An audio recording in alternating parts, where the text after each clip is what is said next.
বন্ধুরা, আপনি যদি জানতে পারেন যে এই মাটিতে পা ফেলে দেন তবে আপনার মৃত্যু নিশ্চিত, এবং এটি ঠিক যেমন তেমন নয়, বরং এটি খুব বেদনাদায়ক মৃত্যু। মুভির শুরুতে আমরা একটি সমুদ্র সৈকত দেখি যেখানে কিছু বন্ধু পার্টি করতে আসে, এবং সেখানে আমরা এই মুভিতে মেইন ক্যারেক্টার কেলিকে দেখতে পাই, যাকে কেউ ড্রিঙ্ক অফার করে কিন্তু সে তাকে মানা করে। তখনই কেলির নজর তার বয়ফ্রেন্ডের দিকে যায় যে অন্য একটি মেয়েকে কিস করছিল, তাই এটি দেখে কেলি ড্রিঙ্ক করতে শুরু করে এবং তারপরে মেয়েজন প্রত্যেকের ফোন কানেক্ট করা শুরু করে যাতে কেউ কারো ভিডিও বানিয়ে ইন্টারনেটে শেয়ার করতে না পারে। হঠাৎ কিছু ছেলেরা সমুদ্র সৈকতে ডিমের মতো অদ্ভুত কিছু খুঁজে পায়, তাই তারা এটি নিয়ে অনেক মজা করে এবং অবশেষে এটি ভেঙে দেয়।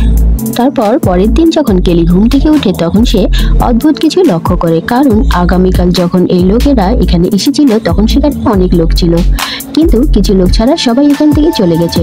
তাই ব্যাপারটা কেলিকে খুব অদ্ভুত লাগে। তারপর ধীরে ধীরে গাড়িতে থাকা মানুষগুলো জেগে ওঠে এবং সেই লোকগুলো বিষয়টি খেয়াল করে।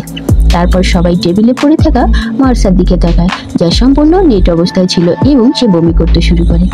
সবাই মনে করে যে সে খুব বেশি পান করেছে, সে কারণে সম্ভবত সে বমি করছে, তাই তারা এই নিয়ে সিরিয়াস নয় আর ঠাট্টা করতে শুরু করে। তখনই কেলি আরেকটি জিনিস লক্ষ্য করে, কিছু দূরে একটি পাখি মাটিতে বসে আছে এবং পাখিটিকে কিছু সময়ের মধ্যে মাটিতে টেনে নিয়ে যায়, এবং এইসব দেখে সে দ্রুত পালিয়ে যায় আর সেই মেয়েটিকে বলে তাকে মাটিতে পা না রাখতে, কিন্তু সে এই কথা শুনে না, মাটিতে পা বসিয়ে দেয় আর দেখতে দেখতে সেও মাটিতে আটকে যায়।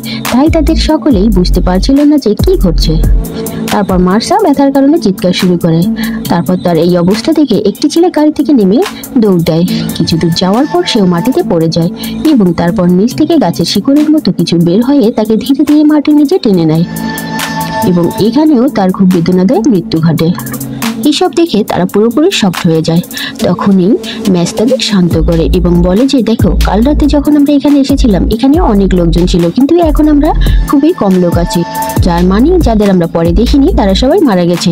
এবং তারপরে আমরা একটি মোটা ছেলেকে দেখি যে একটি ড্রামের উপর আটকে ছিল, যার সাথে যোগাযোগ ছিল না, এবং তখনও সে বেঁচে ছিল, কিন্তু সে এখন পর্যন্ত কি হয়েছে তা সে জানে না, কারণ এখন পর্যন্ত সে ড্রামের ভিতর ঘুমিয়েছিল।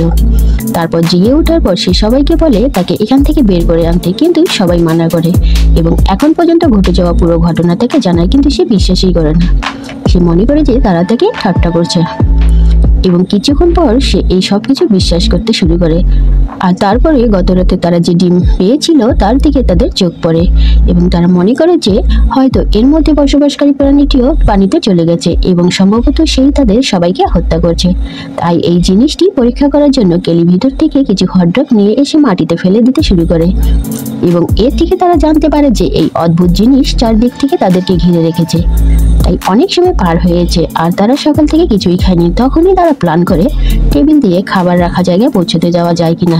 আর ছেলেটি প্রায় যখন টেবিলের কাছে পৌঁছায় তখন তার সর্বট পিছলে যায় এবং সে ওঠার জন্য কঠোর চেষ্টা করে, কিন্তু তার শরীর মাটির খুব কাছে চলে এসেছিল। তারপর সে শিকড়টি মাটি থেকে বের হয়ে তার পেটে আক্রমণ করছিল, কিন্তু তারপরেও সে সাহস হারায়নি এবং টেবিলের উপর উঠেছিল।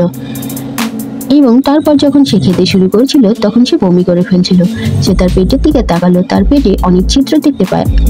আসলে ওই টেন্ডিকল শিকড়গুলিতে অ্যাসিড ছিল, কিন্তু এত কিছু দেখেও সে সবাইকে খাবার দিতে লাগলো, এবং অন্যদিকে তার পেটের গর্ত সময়ের সাথে সাথে বড় হতে শুরু করলো। বন্ধুরা, পার্ট 1 এখানেই শেষ হয়। তো বন্ধুরা, ভিডিওটি ভালো লাগলে অবশ্যই একটি লাইক দেবেন এবং চ্যানেলটি সাবস্ক্রাইব করে পাশে থাকবেন। ধন্যবাদ।